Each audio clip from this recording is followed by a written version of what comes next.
Olá pessoal, bom dia. Eu sou o professor Celso Auro de Fonte e essa é a nossa sétima aula do curso de Inteligência Artificial e Processamento de Linguagem Natural pelo Centro de Estudos Jurídicos da Procuradoria-Geral do Estado do Rio de Janeiro.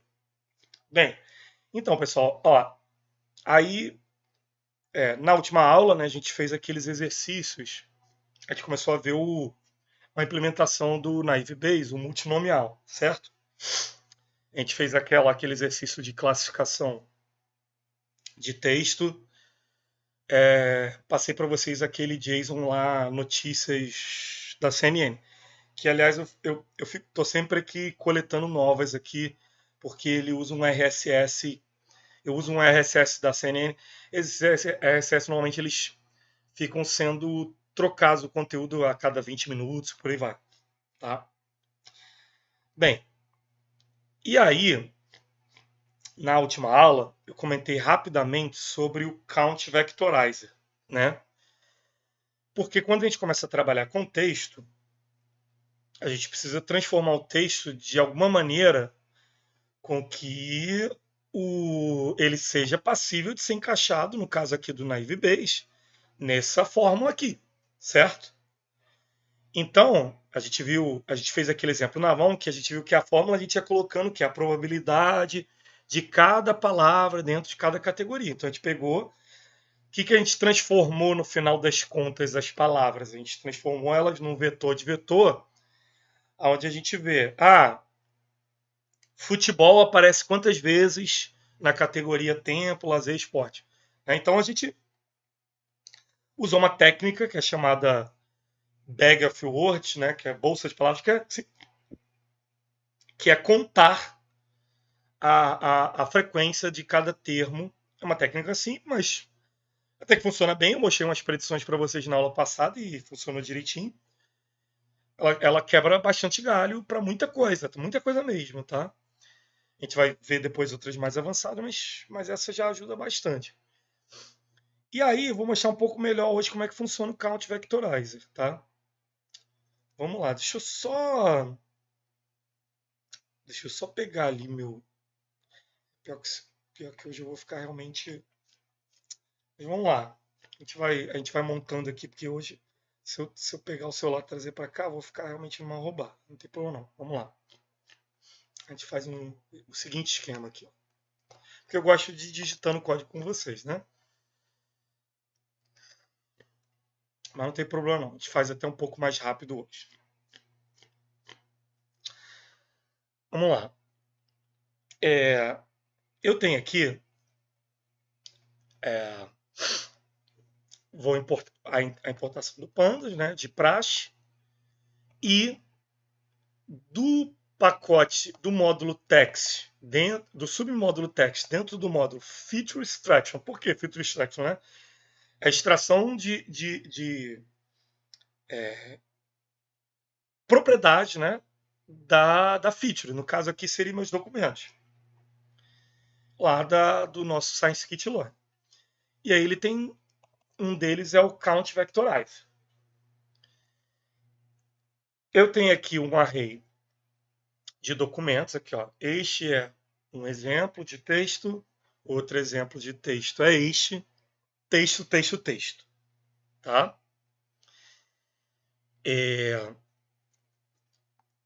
Vou criar uma instância dessa classe Count Vectorizer e aí essa classe ela tem vários métodos, tá? Um desses métodos, um deles, perdão, é o fit transform, tá?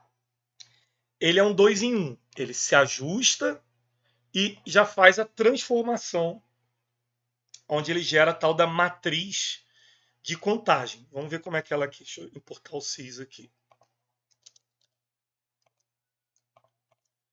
Você vê que eu passo um array de strings, né? Então eu chego aqui,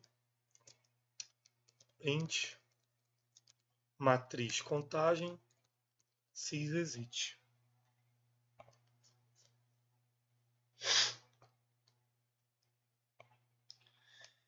Ele faz com essa carinha aqui, tá? A gente vai usar uma técnica aqui para poder ela ficar um pouquinho mais amigável. Mas basicamente, tá? É onde ele vai montando aqui a ocorrência. Ele separa cada termo e vai montando a ocorrência deles. A gente vai perceber que como a gente, por exemplo, não pegou os documentos e não forçou eles todos a ficarem em caixa baixa, a gente vai ter certas repetições para a gente humano, né? Este vai ser uma coisa e o este minúsculo vai ser outro token. Não é o ideal quando a gente trabalha nesse tipo de classificação de texto. O ideal seria primeiro pegar o array inteiro e meter um lower nele. Mas beleza, vamos lá. Outro método que você tem do Vectorize é que você só pode rodar ele depois que você faz o fit transform. Você vê que é muito parecido com o que a gente faz no modelo. A gente dá o fit primeiro, né?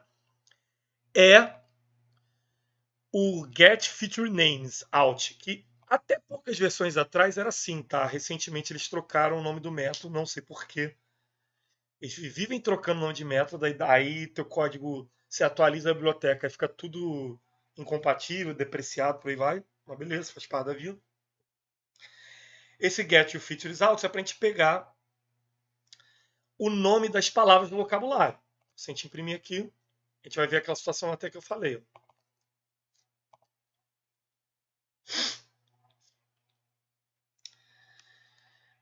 Na verdade, eu até cometi um erro. O Vectorize, por default, se eu não me engano, ele tem um parâmetro aqui, ó. Aqui, ó. Falei besteira. Desculpa. Vocês estão vendo aqui lowercase true? Já é o default dele. Tá? Então ele automaticamente ele já faz isso. Só se eu fizesse isso aqui que ele ia vir o eixo 2 vezes. Tá vendo? Eixo mais. O default dele já é o lowercase true. Tá? Fazendo a correção aí, pedindo desculpa. Eu tinha esquecido disso. Beleza. O que eu vou fazer agora? Vou montar um data frame aonde eu vou pegar aquele matriz de contagem, converter ele para um array normal e as colunas vão ser essas palavras. E aí, com isso, eu vou conseguir visualizar o meu bag of words, minha bolsa de palavras. É um termo muito comum em ciência de dados. Então tá aqui, ó. Quantas linhas tem esse data frame aqui, pessoal? Quantas linhas tem? Podem abrir o microfone. 3. Oi? 3. 3. Por quê? Quantos documentos eu passei para ele?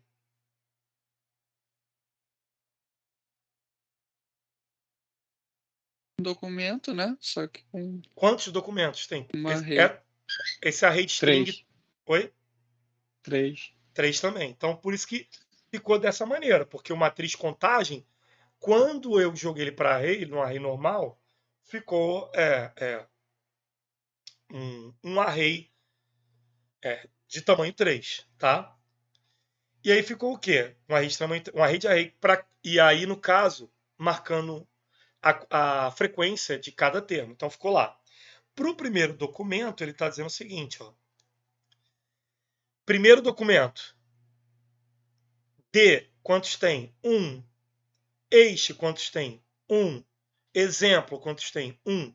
Outro, 0. Tem outro aqui no primeiro documento? Não tem, né? Este é um exemplo, não tem outro. Texto, tem. 1, tem. Aí ele foi para o segundo documento.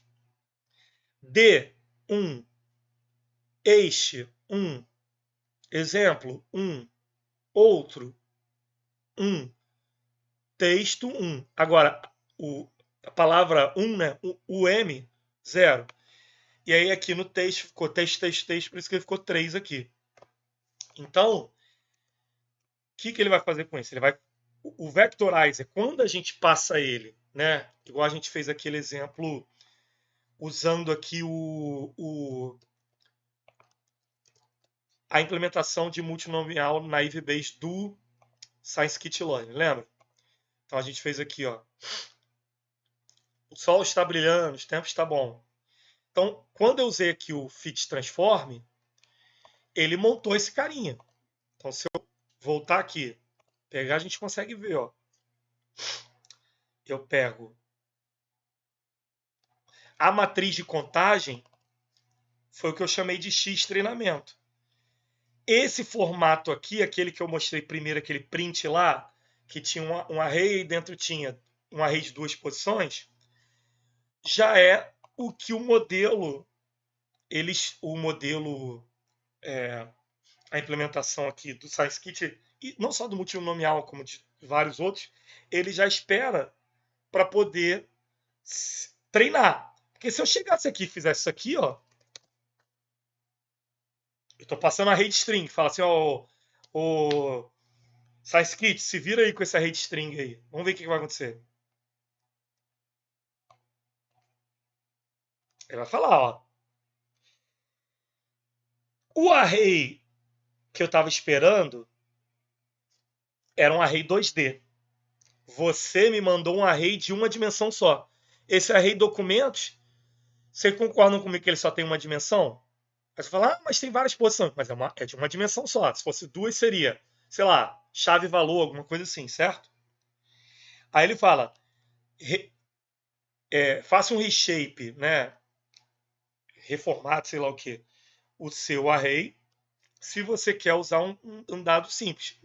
Isso aqui nem seria a solução.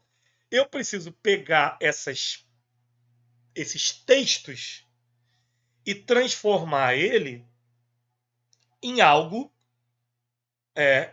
numérico, palatável, para poder fazer, e tem que ser do mesmo tamanho do categoria, diga-se de passagem, para poder ele aplicar o teorema do naive Bayes, senão não vai rolar, né? Então, o que a gente passou para ele, por exemplo? A gente passou isso aqui, ó, print x treinamento. Nem sei se tem o sys aqui, mas a gente coloca só para ele parar. Ele pediu um array 2D, certo? Então foi o que a gente passou aqui, ó. Esse array 2D aqui do fiz treinamento, tá? Que é os documentos e a frequência de cada termo. Beleza? E se a gente fosse visualizar daquela maneira um pouco mais amigável para a gente ser humano, a gente faria o quê? Pegaria do vetorizador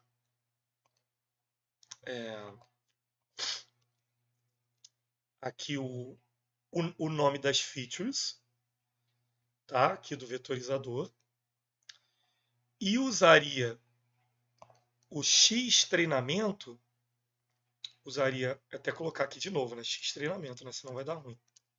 X treinamento. E usaria do próprio X treinamento para poder extrair a matriz de contagem. Então a gente coloca aqui, deixa eu pegar aqui esse código. No final aqui vou colocar, só que aqui vai ser X treinamento. Colunas, enquanto aqui ele usou o palavras, o get feature name out, eu coloquei como palavras aqui também. É tudo certinho. Esqueci de importar o pandas aqui, né? Import pandas SPD.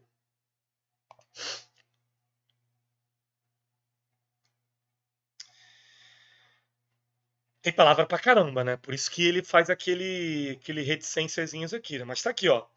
Primeiro documento. Aí ele vai lá. O sol está brilhando. O sol está brilhando tem a palavra bom? 0. Brilhando aparece quantas vezes? 1. Aí tá aqui, divertido. Vocês estão percebendo essa peculiaridade aqui, ó?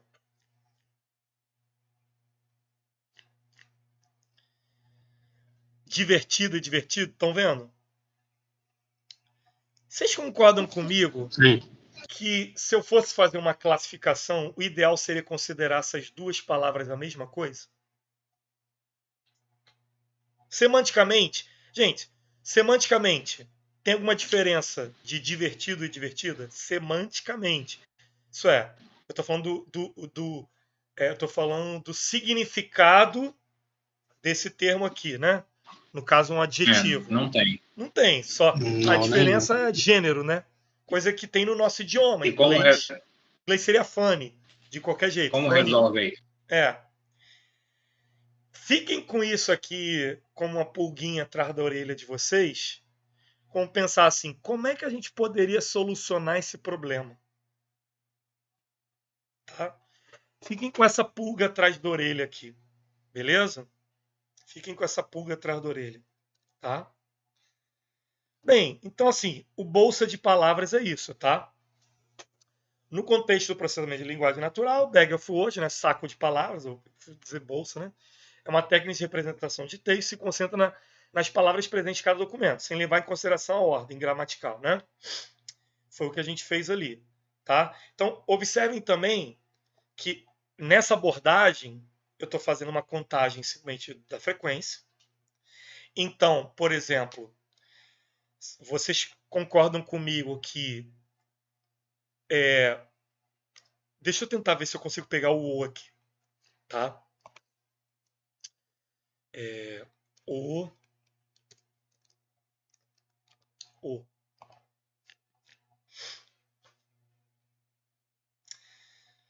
Ai, não, calma aí. Deixa eu ver aqui as colunas aqui. Columns. Que eu quero mostrar também uma outra coisa para deixar vocês com a pulga atrás da orelha mesmo. A intenção é essa. Deixa eu ver aqui um que se repete muito aqui, uma stop word aqui. Deve ser esse 1. Eu acho, né? Também não sei como é que tá essa coisa aqui. Até que não se repete tanto aqui. Porque eu não usei muito aqui. Eu não usei muito aqui o negócio. Mas beleza.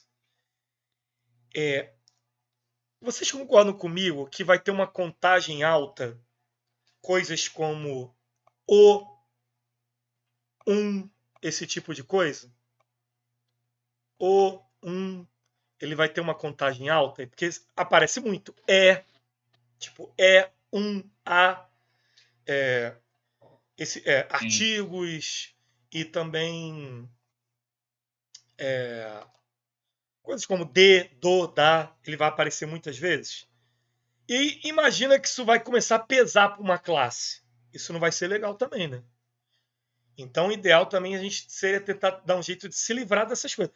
Vocês concordam comigo que o, a, essas coisas não têm peso semântico? O verbo ser, ele não tem muito peso semântico? Ser. Ser pode ser qualquer coisa. Pode ser qualquer coisa. Não tem peso semântico do tipo, não, isso é futebol e isso é lazer. Não. Então, assim, fiquem com essa pulga atrás da orelha de como é que a gente poderia se livrar desses caras para pegar só o que tem relevância para eu saber se é tempo, lazer ou esporte. Ou no Celso, a Bruna falou aqui no chat se seria pegar o radical da palavra.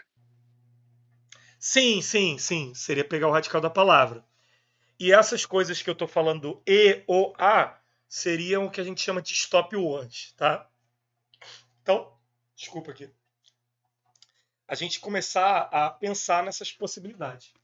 Deixa eu só colocar o notebook aqui mais alto, que eu estou numa cadeirinha aqui pequenininha. Minha lombar já foi espaço sideral, né? Mas beleza. Vamos lá. Então é o seguinte.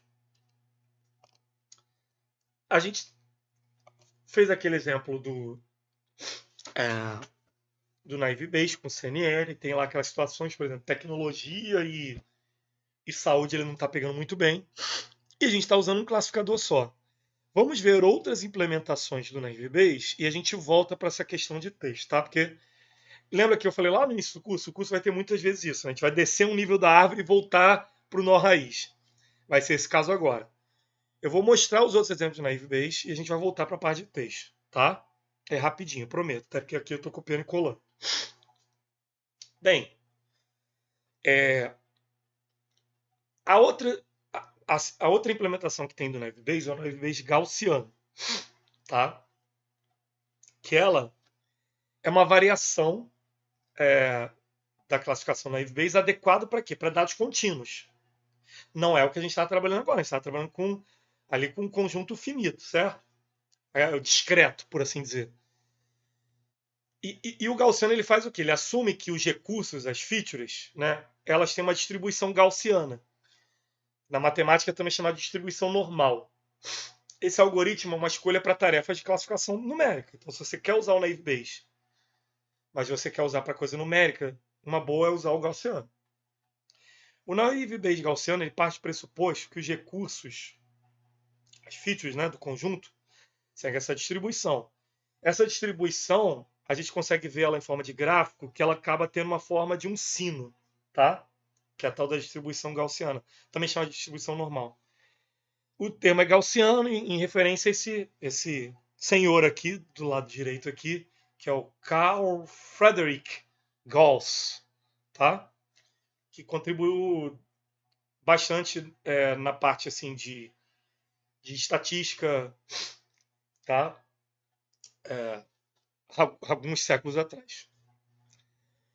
Bem, vamos aqui rodar o exemplo, a gente vai ver o plot e a gente vai ver a distribuição, tá? Gaussiana no gráfico. Vamos lá. Eu estou ouvindo meu celular fazendo um monte de plim plim, pessoal mandando notificação como se eu estivesse lendo agora. Não tem como ler. Vamos lá. Então é o seguinte.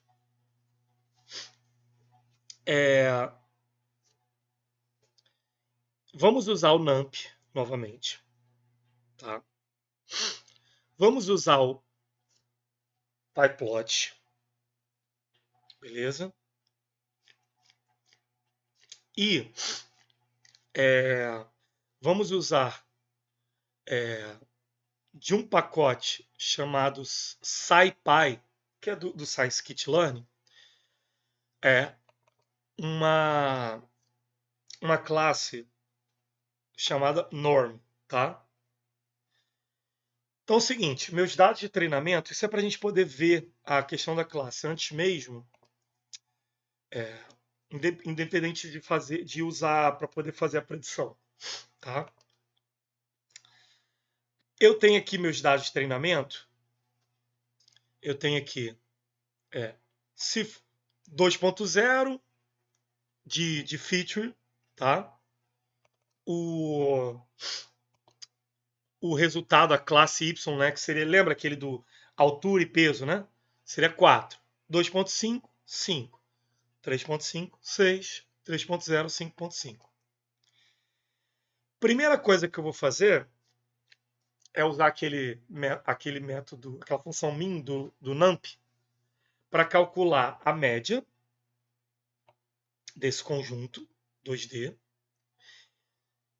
E em cima da média, e junto com a média também, na verdade vou usá-la depois, calcular o desvio padrão, né? Que é aquele método standard, né? STD, tá? E aí eu vou usar aqui o próprio método linspace que a gente tinha utilizado até para fazer regressão linear do NumPy, para eu poder plotar essa distribuição gaussiana desses valores, tá? Então aqui, no caso, esse meu conjunto, tá? Esse meu conjunto aqui seria de maçãs laranjas e maçãs, tá? Vou chamar ele de laranjas e maçãs. Então aqui ele tem esse método PDF, né? Apesar de ser PDF, não tem a ver com o formato do coisa, é para poder eu pegar a distribuição normal, tá? Eu vou usar ele para plotar aqui os dados da primeira coluna, na média da primeira coluna, e o da segunda, tá? Que eu apelidei de laranja e maçã, não podia ser qualquer coisa. Pegando esse resultado, que ele vai trazer esse array. Se a gente printar aqui, a gente vai ver ele, ó. Por exemplo, aqui, laranja.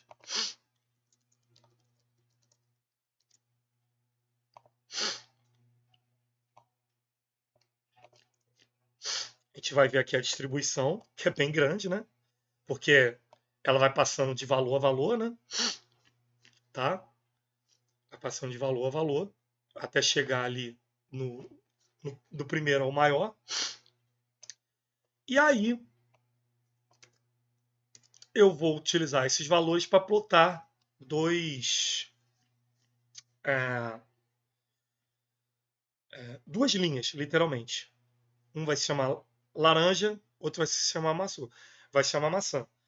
o eixo x vai ser os valores e o y a densidade da probabilidade, para a gente poder ver a distribuição gaussiana. Então aqui, ó, se a gente plotar,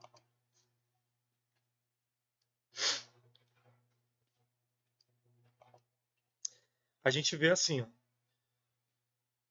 o da laranja, ele tá até, dá para ver melhor a questão da forma do sino, né, da distribuição gaussiana. Começando aqui, do zero, e o valor máximo dele aqui, batendo aqui nesse eixo aqui de probabilidade 0,7 e indo dos valores de 0 a 5, né? Se eu não me engano, foi o maior que eu passei aqui. Enquanto o de maçã começa aqui, só que ele só aumenta aqui, ele só vai chegando perto da probabilidade de 0,6, né? Até porque o maior valor que ele tem aqui, a segunda coluna, ele é o 6.0 em si, né? Ele bate aqui no 6.0, é porque eu esqueci de colocar o grid, né, para ficar mais fácil de ver. E se a gente fosse fazer a predição, quer ver o Gaussian Naive Science Kit. Eu fiz o código, esqueci de colocar aqui, vou ficar devendo para vocês. Seria a gente importar essa classe aqui, ó, tá? Que é o Naive Base, só que o Gaussian Naive Base, tá? Se a gente importar, parecido com o que a gente fez aqui, a gente importou o Science Kit, só que na verdade a gente importaria o Gaussian NB, tá? A gente importaria aqui o Gaussian NB. E a gente colocaria um Y lá qualquer de uma probabilidade. Ou a gente poderia até colocar para esse cara ser o X e esse cara ser o Y, tá? Depois eu rodo aqui o exemplo de predição aqui para vocês, depois do intervalo, e eu mostro para vocês rodando essa classe. Mas lembrando, o foco do curso vai ser mais essa questão de... Vai ser mais essa questão de mostrar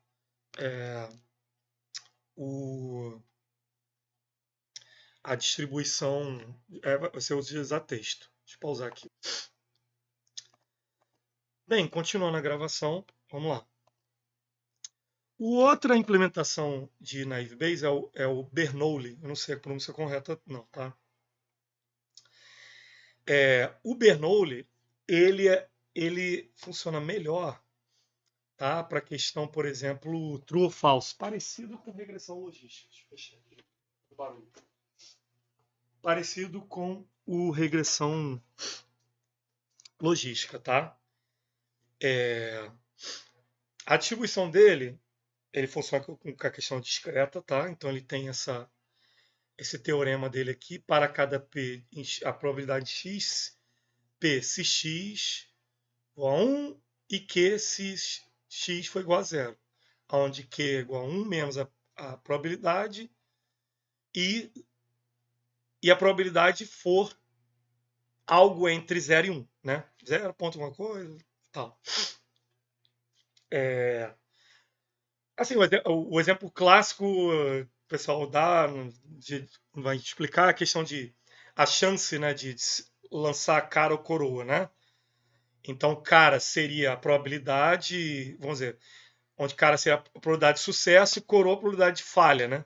Falha, no caso, é 1 menos aquela probabilidade, né? Para poder inverter. No contexto dessa implementação do Naive Bayes, a distribuição é usada para modelar a presença ou ausência de algum atributo. Com palavras, até pode ser usado em documento, com palavras-chave em documento. O classificador assume que os atributos são modelados de acordo com a distribuição Bernoulli, o que é apropriado para atributos que são binários. Ou seja, assumir dois valores, né? True ou false, e por aí vai. 1 a 0. E o termo Bernoulli é por causa desse cara aqui, tá? O Daniel Bernoulli, alguma coisa assim, tá? Um filósofo matemático lá das antigas. Bem, vamos ver como é que ele funciona aqui, até usando com texto. Vamos lá.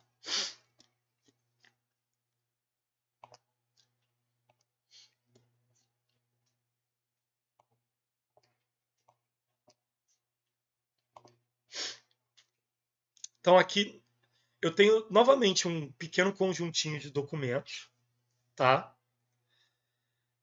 Importei aqui a classe Bernoulli, tá vendo? Importei a classe Bernoulli daquele mesmo submódulo lá, na IveBase, né? Que tem essas três implementações: multinomial, gaussiana e Bernoulli. Eu tenho aqui um array text aqui de texto. Este é um exemplo de texto positivo. Outro exemplo de texto negativo.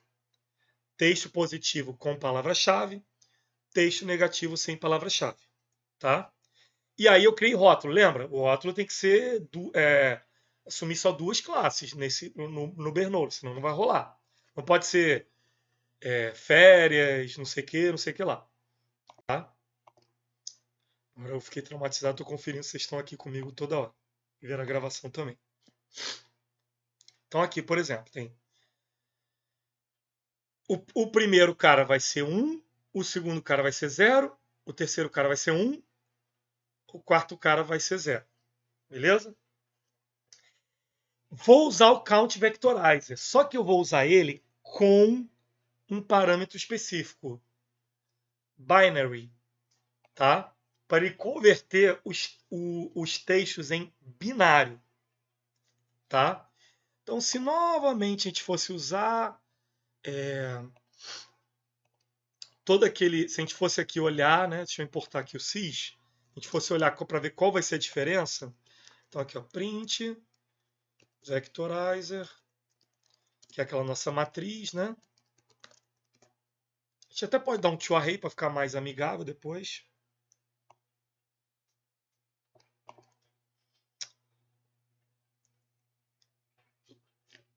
É que eu importei aqui junto no front, desculpa. Import sys.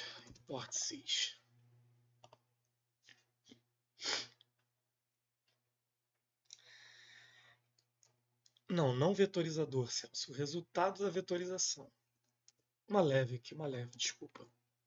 Imprimir o X, né? O resultado da vetorização, não o objeto. Então ele fica assim, tá? Ele fica... E se a gente der um toArray,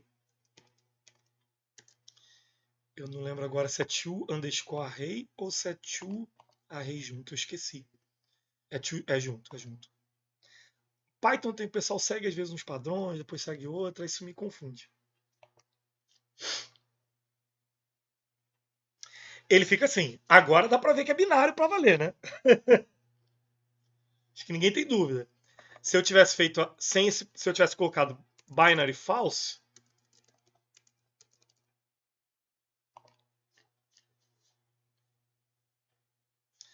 ele aqui por uma questão de sorte, né? Porque por causa dos termos ali, né? Porque é questão de sorte, né?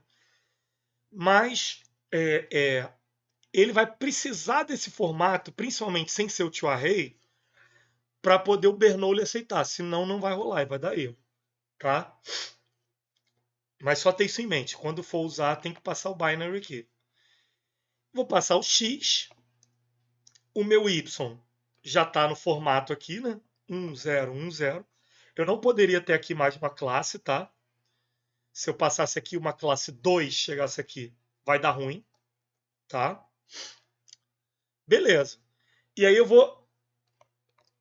Pena que aqui eu não estou digitando, né? Qual o método para poder treinar? Vocês já aprenderam, o fit, né? Vou fazer uma predição. Exemplo de teste com palavra-chave. Eu tenho que vetorizar, lembra? Antes de passar para a predição. Então, eu vetorizo usando que eu transforme.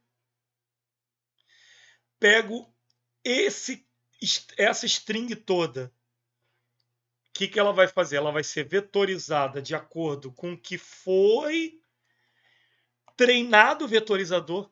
Ué, a gente treina o vetorizador? Também treinamos o vetorizador. Por isso que a gente usa aqui o fit transform. Entendeu? Eu acho que foi você, né, Thiago? Thiago Sattler tá aí ou ele tá lá no CS resolvendo os problemas que a gente teve no PGED Não, ontem? Aí? já resolveu. O Gabriel já resolveu já. Pô, vocês são sinistros, cara. Eu acho que foi você, né, Thiago? Perguntou a diferença do. porque um usou o fit transform, o outro usou o transform, alguma coisa assim. Eu não lembro direito, tá?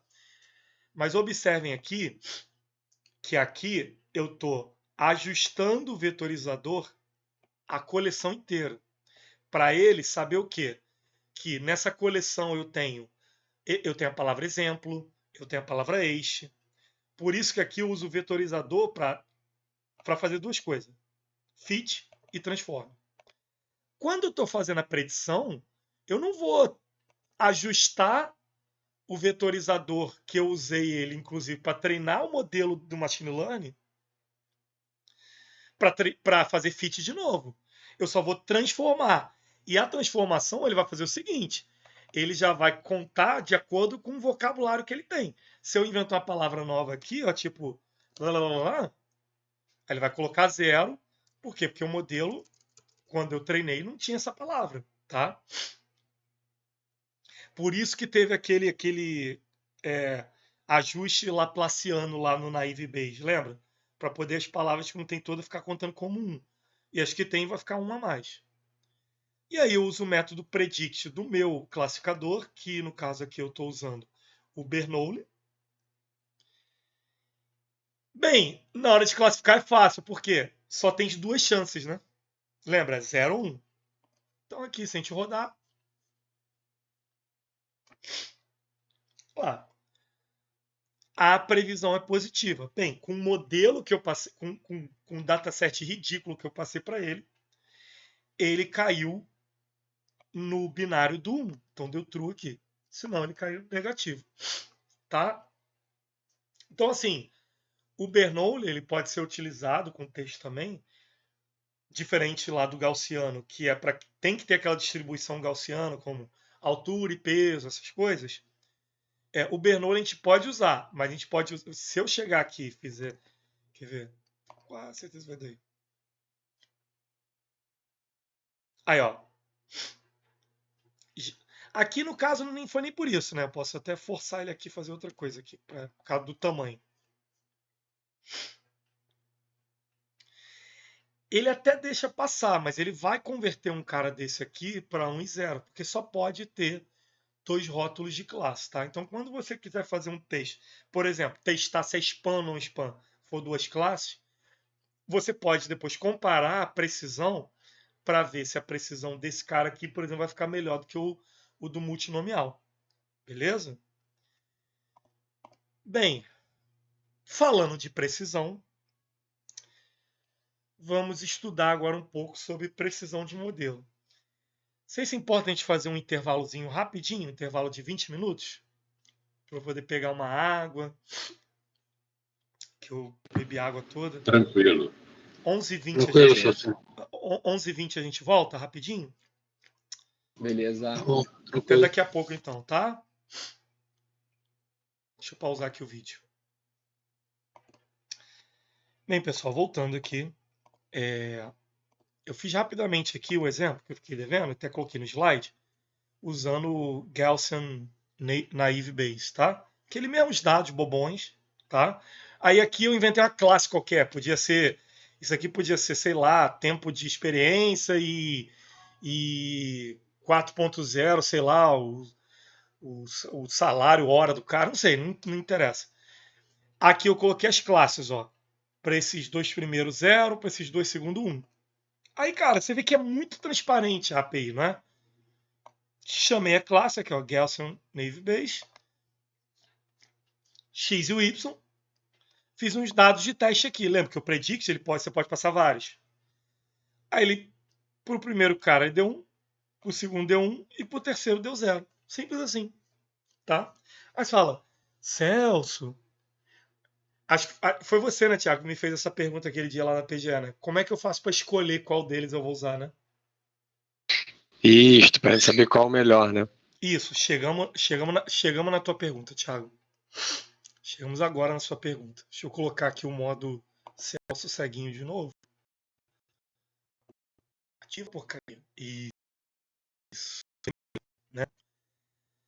Então chegamos nessa parte. Como é que a gente pode usar? A gente pode usar técnicas de precisão de modelo. Deixa eu fechar aqui, né? A precisão do modelo é uma medida de desempenho, tá? Na verdade, são várias, tá? Que indica a proporção de exemplos classificados corretamente em relação ao total de exemplos. Em outras palavras, é a precisão mede a capacidade do modelo fazer previsões corretas, tá? No contexto de problemas de classificação, que é o que a gente está usando bastante, a precisão é uma métrica importante para avaliar a qualidade do modelo, especialmente quando há um desequilíbrio nas classes. Por exemplo, se a classe positiva for rara em relação à negativa, não é o caso aqui, né? Porque tá meio a meio, tá um dataset muito bom, né? Equânime, né? Se fosse outro caso, né? A precisão pode fornecer uma visão mais precisa do desempenho do modelo do que a acurácia em geral. No entanto, é importante observar que a precisão não fornece informações sobre exemplos que foram erroneamente classificados como negativos. Portanto, pode ser necessário usar outras métricas, além da precisão em si, isso é, acertou ou errou, como o recall, o F1 score e o matriz de confusão, tá? Para a gente ter várias medidas. Porque assim, a precisão é o seguinte, acertou ou errou. Só que se o modelo estiver desbalanceado, a gente não vai conseguir ver isso. Então, por isso que a gente vai usar várias métricas, tá? Vamos lá. Lembra que acabei de falar aqui, e está aqui no texto, que a medida do a precisão é a medida do desempenho que indica a proporção de exemplos em relação ao total de exemplos? Então, para a gente fazer essa proporção, a gente vai ter que fazer uma divisão. E como é que a gente vai fazer essa divisão? A gente vai usar uma função chamada train test split de um submódulo do Scikit-learn chamado selection, tá? O que esse cara ele vai fazer? A gente vai passar o x e o y e aí a gente vai passar uma proporção. Qual é a proporção que 99,9999% da galera usa sempre? 20%. Que é a cláusula de Pareto. Não sei se o Malsan tá aí. Então, normalmente a gente vai dividir aí 80% para ficar como treinamento, para a gente passar por fit, certo? E 20% a gente vai passar para a medição de precisão, acurácia, qual foi, entendeu? Traduzindo, a gente vai, na hora de treinar, a gente vai descartar 20%. Ah, mas eu vou ter que. Sim, mas você vai usar aquilo para treinar a acurácia, tá? E a medição, a separação do que vai ser 80-20, vocês concordam comigo que se eu fosse separar os 80-20, pegando assim, pego os primeiros 80%, depois os 20%, eu vou ter a chance muito grande de não pegar um monte de classe do meu modelo de treinamento? Então, o melhor é fazer o quê? Cortar aleatoriamente, certo? Só que na hora que a gente for fazer esse corte aleatório, qual que é a jogada que a gente vai fazer?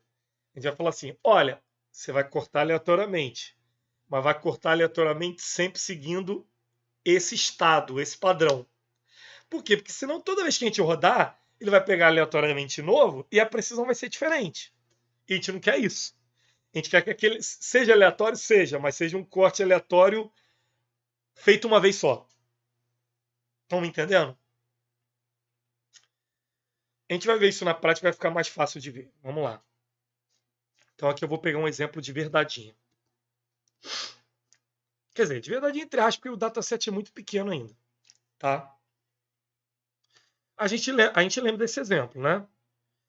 O sol está brilhando, o tempo está bom, a praia é divertida, futebol é um esporte popular, tênis é um esporte divertido, nadar é refrescante, a chuva atrapalhou o jogo, gosto de caminhar ao ar livre. E aí é aquele esquema, né? Eu tenho as classes tempo, lazer, esporte. 3 classes. Eu sei que é chato fazer essas perguntas nessa altura do campeonato, a gente está chegando na metade do curso quase, mas. Pessoal, quem vai ser o X e quem vai ser o Y?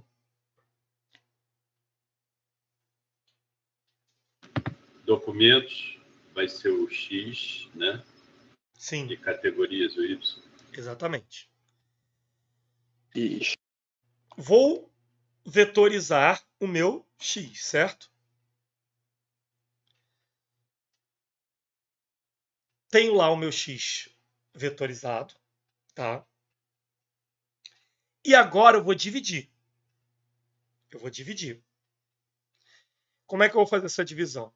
Eu vou importar, né, o train test split do submódulo model selection.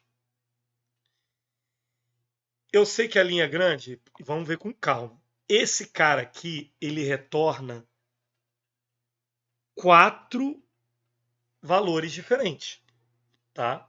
Lembra, no Python eu posso dar um return e colocar return não sei que, vírgula não sei que, vírgula não sei que. Aí ele joga aquilo tudo dentro de um array, de uma lista, né? Posicional, né? No final das contas, né? Então assim, esse cara vai voltar uma lista, um array de 4 posições. A primeira posição, tá? Vai ser a fatia para treinamento. A segunda posição, fatia de treinamento do X, das features. A segunda posição, que no caso é a posição 1, né? Lembra? Posição 0, posição 1. A posição 1 vai devolver a fatia de features para teste. A posição 2 vai devolver o categoria de treinamento seria o quê? O meu X ou o meu Y?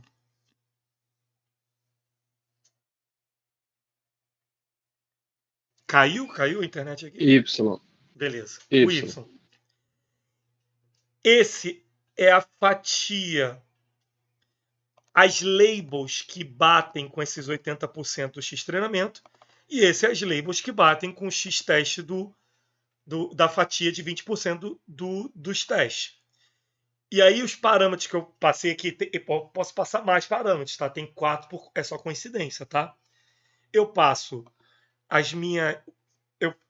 Eu poderia até passar sem antes fazer vetorização, mas eu acho besteira. Tá, beleza. Eu passo lá aquele meu X já vetorizado. O Y, que é o categorias. Eu poderia ter colocado assim I. Eu poderia ter trocado o nome disso aqui para Y, mas não tem problema. A porcentagem que eu quero que fique para teste. E no caso, o resto vai ficar para treinamento, no caso 0.8. E isso aqui para poder o aleatório, a fatia aleatória, sempre ser a mesma toda vez que eu rodar. Beleza? Então, se a gente debugar aqui com calma, a gente vai ver aqui. Print. X.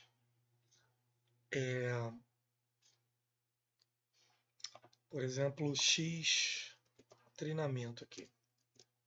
Tá? Deixa eu importar aqui o sys. A gente parar aqui. Import sys. Sys exit. Quando ele quer, o autocomplete funciona. Quando ele não quer, não funciona. Beleza. Vamos rodar aqui. Se a gente der um len, para a gente pegar aqui o tamanho. Primeiro observem aqui, ó, 20, 11, 4, tá? Fiquem com isso na cabeça. 20, 11, 4 aqui. Se a gente ver aqui, ó, o tamanho que ficou. Ai, perdão.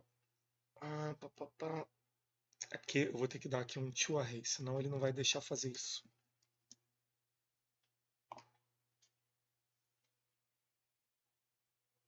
Seis. Tá? 6. Se eu fizer antes, o treinamento tinha quanto? 8. Por quê? Quantos documentos tem? 1, 2, 3, 4, 5, 6, 7, 8. tá? Aí ele pegou lá o 0,2 e aí sobrou para ele 6. E se a gente ver aqui o x teste, sobrou para ele só 2 carinhas, beleza? Então ele fez a divisão.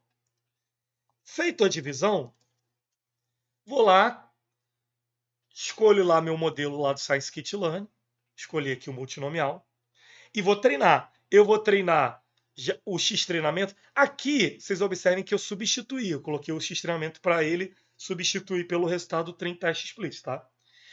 E eu tenho que passar o categorias treinamento. Porque se eu passar o categorias, qual o tamanho desse array de categorias? Qual o tamanho dele? Me ajudem aí. É, mesmo tamanho, né? Não. Não, mas fala, conta aí para mim, quantos tem? 8. 8. 8. Quando eu dividi, o X treinamento ficou com quantos documentos vetorizados? Aquele len que eu imprimi agora há pouco. Acho que foi 8, né? Não. Eu dividi. Tem 8.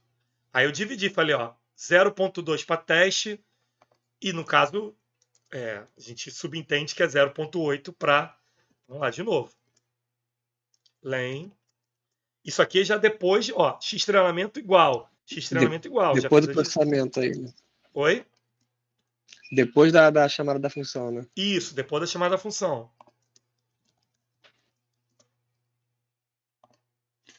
Ficou com 6, certo? 0,8 de 8.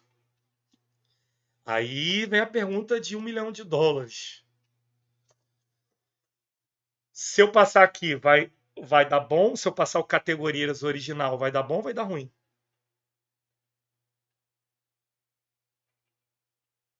Esse aqui tem 6. Esse aqui você contou para mim tem quanto? Olha lá, tá 8. marcadinho ali Tá marcado. Vai dar bom ou vai dar ruim? Votem aí. Quem é do time que vai dar bom? Põe no chat. Categoria escuro vai dar ruim. Oi? Vai dar ruim. Vai dar ruim. Categoria escuro vai dar problema. Vai, porque não vai bater. Ele ficou agora só com 6 documentos. Tô passando 8 aqui, Exatamente. ó. Aqui, ó. Erro.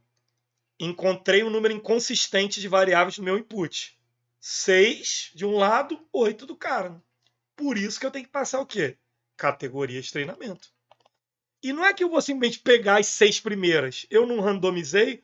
Como é que eu vou saber quais documentos ele cortou? Estão entendendo porque eu tenho que ter as 4 variáveis? Está um pouco mais claro agora porque eu tenho que ter as 4 variáveis? Se não tiver, eu repito de novo. Eu tô aqui para isso. Vamos lá. Aí agora eu faço a predição. Eu não... Aqui, ó. Vou fazer a predição com aquela fatia. Tá? Faço a predição com aquela fatia. Lembra, predição posso passar mais de um. Não foi o que eu fiz aqui, ó. Não passei mais de um. Tá? No caso, ele vai passar 2, né? Coitado, só tem 2. E aí, com categorias testes, que é o quê? O meu o categorias testes, ele é o quê? Que o accuracy score, se a gente olhar aqui essa função, deixa eu ver se ele vai me ajudar aqui. Accuracy score. Qual o primeiro parâmetro que ele está esperando? Um X ou um Y? Eu sei que é pequenininho, mas vocês estão vendo aqui. X ou Y que ele está esperando? Quem tiver no celular, dá um zoom aí. Y. Y.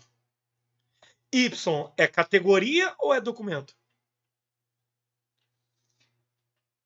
Categoria. Então, eu vou pegar todas as categorias ou eu vou simplesmente pegar a categoria que eu separei para ele poder fazer a predição da precisão?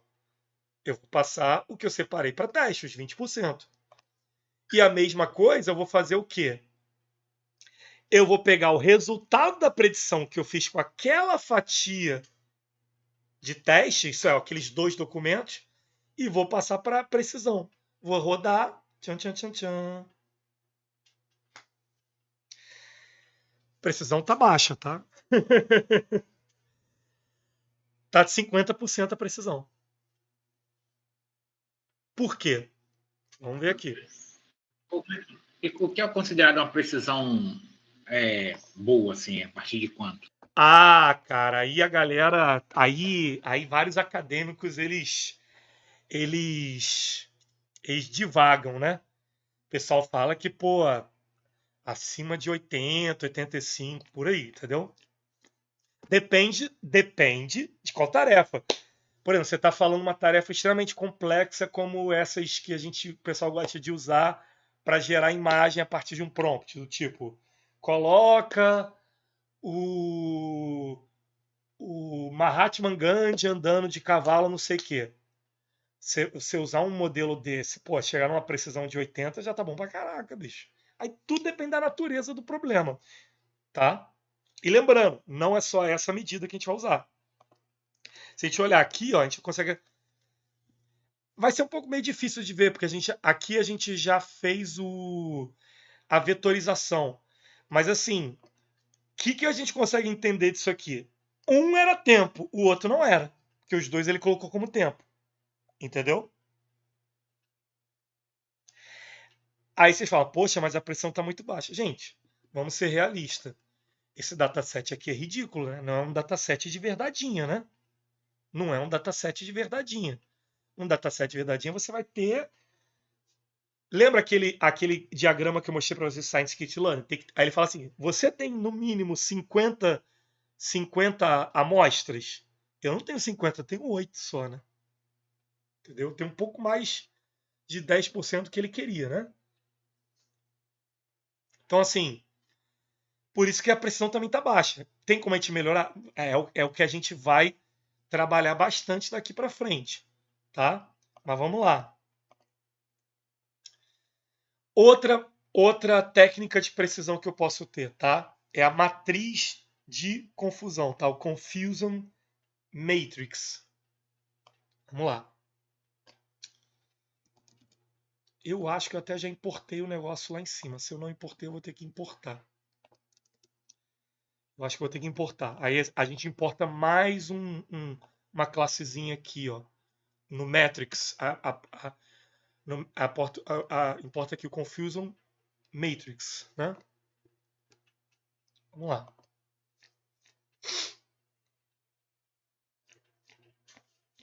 Como é que eu interpreto essa matriz de confusão?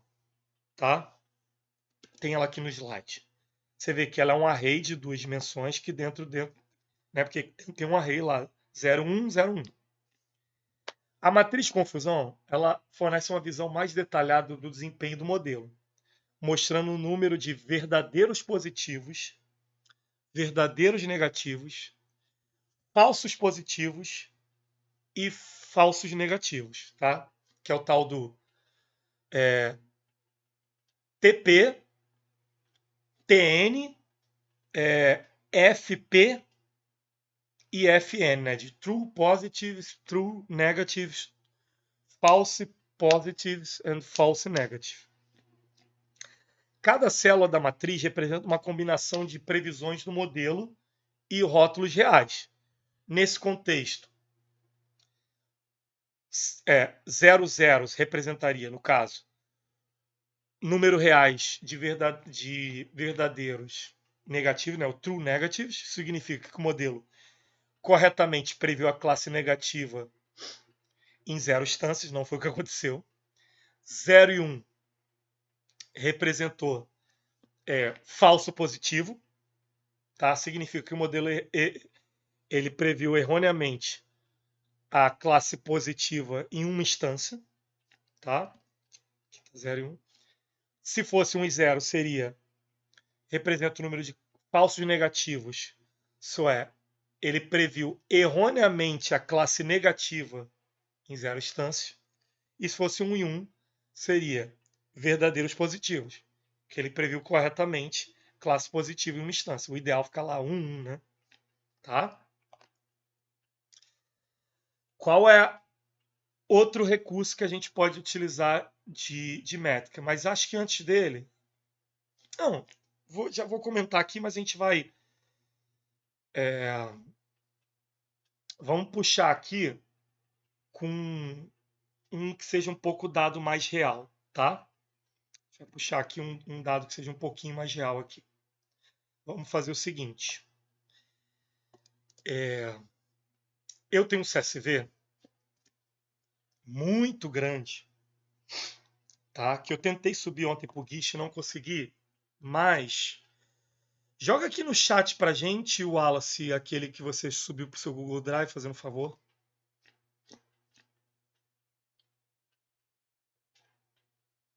Obrigado, Wallace. Esse é esse do Wallace aí, tá?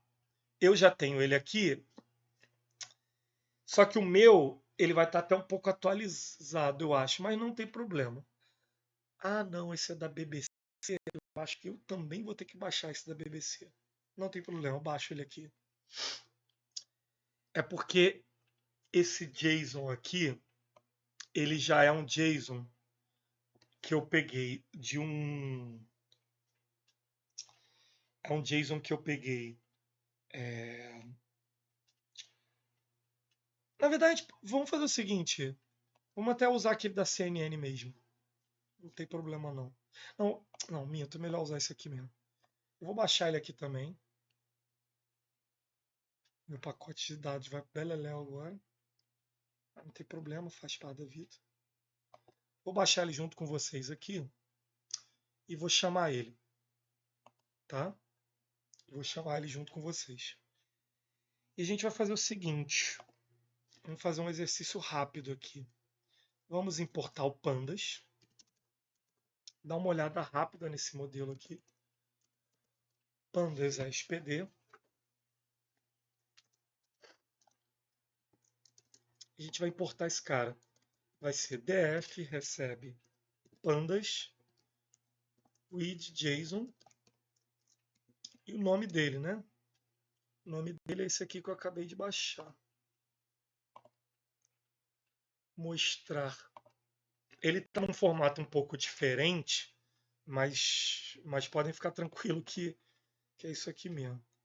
F2. Pô, tá invertido aqui o F2 aqui do meu negócio aqui. Odeio quando o teclado notebook faz isso. Estão me ouvindo? Tá tudo direitinho aí? Sim, sim. Beleza. Tudo certo. Aí, a gente vai importar esse cara aqui, tá? Vou até mostrar para vocês aqui como é que ele é. De uma forma mais amigável. Tá? df cabeçalho aqui, para ele pegar as 5 primeiras linhas aqui e mostrar pra gente. Tá? Porque originalmente ele está num outro formato chamado Parquet. A gente vai chegar nessa parte também. Muito em breve a gente não vai mais usar JSON, essas coisas não, tá? Ele tá assim, ó, categoria, aí ele lá tem o texto, ele tem o texto da notícia, tá? Ele tem o texto da notícia e o link, tá? Então, se a gente olhar aqui as colunas, ele vai estar lá, aí vai estar lá o texto da notícia lá. Ah, é o texto daquela notícia daquele lá da BBC lá. E pelas categorias dele, que acho que é Brasil, internacional, tecnologia, essas coisas, tá? Então, o que a gente vai fazer? Vamos importar esse cara. E aí, categoria agora vai ser df categoria.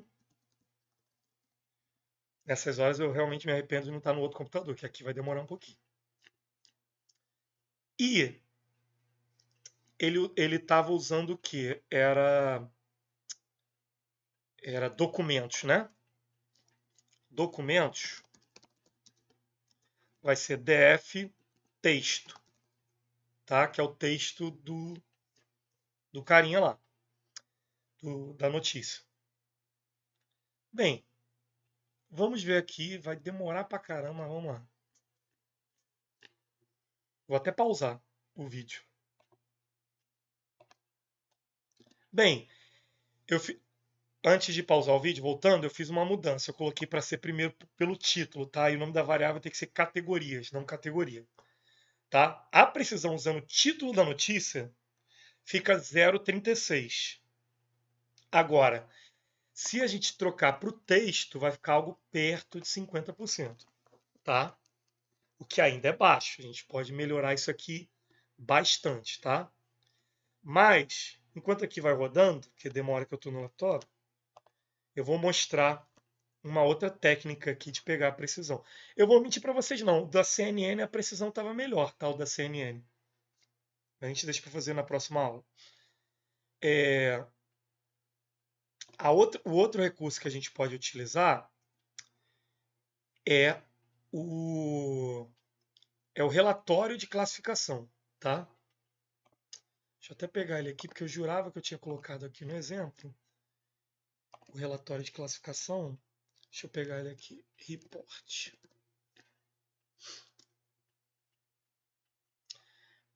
É o classificador de...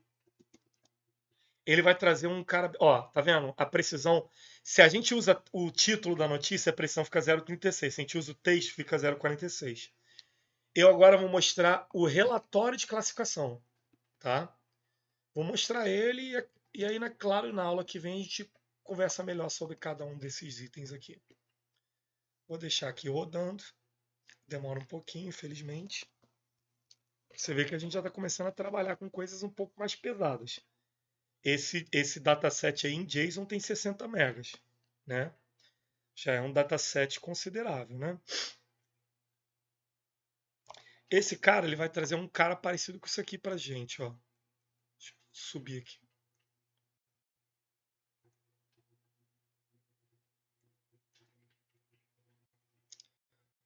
Um cara assim, ó. Precision, Recall, F1 Score e suporte. Cada uma medida diferente, tá? Deixa eu ver se ele rodou aqui. Ah, cara, coloquei o nome errado da variável. Não é Y teste, é categorias testes, né? E predições teste. Lá vou eu rodar aqui o bichinho sofrer. Ele vai trazer um cara assim, tá? E aí a gente vai ver o recall, que é a sensibilidade ou a taxa de verdadeiros positivos ou negativos. Vamos ver o F1 Score. Eu vou mostrar para vocês a fórmula dele com mais calma semana que vem. E a medida de suporte, que é o número de ocorrências reais de cada classe, tá? Tá rodando aqui até agora, coitado dele. Ah, rodou. Tá vendo aqui? Aqui a gente tem uma visão muito melhor. Aqui a gente consegue ter uma visão, por exemplo, que tem determinadas classes desse modelo que, por elas terem uma quantidade pequena, a precisão, essas coisas, ela cai consideravelmente. Como, por exemplo, sociedade. Tem pouca notícia. Vocês estão me ouvindo? Estão você me ouvindo, pessoal? Positivo. Sociedade, por exemplo, esse modelo, ele está longe de ser um modelo equânime, tá? Igual eu fiz no Levi. No Levi eu fiz equânime. É a mesma quantidade de documentos para tributário, a mesma quantidade de documentos para sucessões, eu fiz assim, tá? Isso ajuda bastante. Mas às vezes na vida real você não vai conseguir ter essa quantidade equânime, tá? Então aqui, por exemplo, o cara que ficou com umas precisões boas aqui foi América Latina, por exemplo, né? Porque é o BBC Brasil, né? Brasil também ficou boa, mas é um internacional aqui. A gente consegue ter uma noção aqui por label do meu Y, como é que ficou cada um dos caras, a precisão de cada um deles. Isso é interessante, porque você consegue ter uma noção do seu modelo, como é que ele vai se comportar para fazer o predict por classe, entendeu? E na próxima aula a gente vai discutir melhor cada um desses caras aqui e vamos começar a usar algumas técnicas e vamos começar a ver no decorrer das aulas caras muito melhores do que o multinomial naive Bayes. Vou deixar como exercício para vocês tentarem com outros modelos que a gente já usou. Celso, Oi, diga.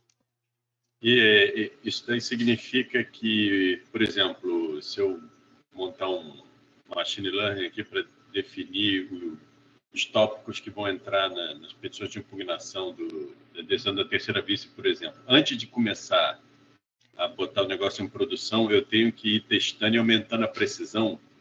É o ideal. Bem-vindo ao mundo do cientista de dados. Lembra que eu comecei o Levi... Aliás, para quem não sabe, quem está aqui na curso, o Levi só existe na PGE e só está em produção porque o Lauria, eu tenho amizade com ele, eu posso falar, ele foi muito louco. Eu cheguei, Lauria, eu estou fazendo um negócio aqui que ele vai tentar adivinhar aqui a especializada que vai. E aí teve a pandemia, o negócio, a gente segurou 20 mil petições, só que muitas delas eram processos novos, eram citações. Falei, e agora, Lauria, como é que a gente vai? Ele manda brasa aí nesse negócio aí que tu fez aí. E ele acreditou e deu certo. Por isso que tá até hoje em produção e sucesso que teve, graças a Deus. Muito obrigado, Lauria. E o Levi eu comecei... Não, a PGE tem que te agradecer, rapaz. Obrigado. Como é que a gente ia fazer? Eu comecei humilde, eu trabalhando comecei de casa com na 500 pandemia. iniciais de cada especializada. Hoje são 6 mil. E eu comecei fazendo uma regex. Os processos que já existiam, a gente teve que se virar com as informações do CICAD, né? Porque eu não sei o que é mais difícil. Ali foi mais Não sei difícil o do que é que mais fazer IA. difícil. Gabriel sabe também, né, Gabriel? Gabriel, se estiver aí, pode dar um depoimento. Foram noites mal dormidas, né, Gabriel? Muito traumatizado, né? Na verdade, foram noites sem dormir, na verdade, né? Literalmente. Ali foi mais difícil do que...